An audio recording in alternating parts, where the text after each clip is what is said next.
Comme vous le savez, le ciel sociopolitique est très nuageux, la crise est là. Les pasteurs que sont les évêques, dans le cadre de leur mission prophétique, ont pris leur bâton de pèlerin pour voir les grands acteurs sociopolitiques de ce pays, pour les écouter, pour les exhorter, afin d'avancer vers une solution qui pourrait garantir la paix et surtout le bien-être du peuple congolais qui souffre de plus en plus. C'est dans ce cadre-là qu'ils ont pensé venir voir Martin Fayulu pour aussi l'associer à leurs réflexions et pour voir ensemble ce qui peut être fait. Voilà, comme vous le savez, le ciel sociopolitique nuageux. Il y a une crise au niveau politique, ce qui justifie les consultations initiées par le chef de l'État. Les évêques, comme pasteurs, sont préoccupés par l'impact de cette crise sur la vie des Congolais qui ne fait que dégrader au jour le jour. Ils sont en train d'apporter leur contribution aux uns aux autres pour pouvoir sortir de cette crise.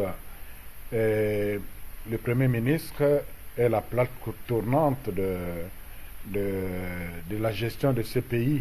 C'est lui le chef de gouvernement, c'est lui qui doit canaliser tous les efforts des différents ministères pour que le peuple congolais puisse se retrouver pour parler aussi congolais. Alors, il a aussi quelque chose à faire pour... il est un peu comme au milieu du village, si vous voulez dire. Les évêques ont pensé l'approcher pour écouter son analyse et aussi lui demander, prodiguer quelques conseils et aussi lui demander de s'impliquer à son niveau pour arriver à un lendemain meilleur. Écoutez, il a un rôle à jouer dans la mesure où il peut montrer les conséquences de ce qui se passe par rapport à la gestion du pays. Les chrétiens, de surcroît les évêques, sont des hommes d'espérance.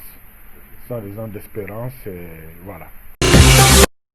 Les forces armées de la République démocratique du Congo condamnent avec véhémence la campagne séditieuse concoctée dans des officines rétrogrades, mieux connues, mieux identifiées, bientôt détruites, campagne dédiée à la démoralisation des forces armées dans le but d'opposer nos militaires des hommes sautés. Débité par des personnes lâches, mues uniquement par la négation des valeurs apolitiques, républicaines et nationales qui sous-tendent les forces armées. Ces inepties irréfléchies visent à déstabiliser la République démocratique du Congo, oubliant que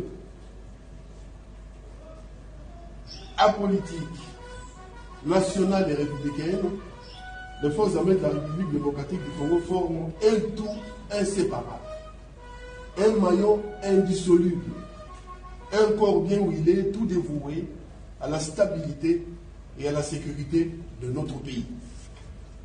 Dès lors, il est superfétatoire de croire et d'admettre qu'un seul officier intellectuel nationaliste, pétri de qualités morales, un citoyen plus que d'autres citoyens, choisissent, tout en reconnaissant les difficultés de la République démocratique du Congo, de les porter sur la place publique, tombant de ce fait dans l'indiscipline et dans la violation de consignes telles qu'a tenu à le rappeler le chef d'état-major général de nos forces armées lors de sa causerie morale du 28 octobre à la parade militaire du camp Kokol.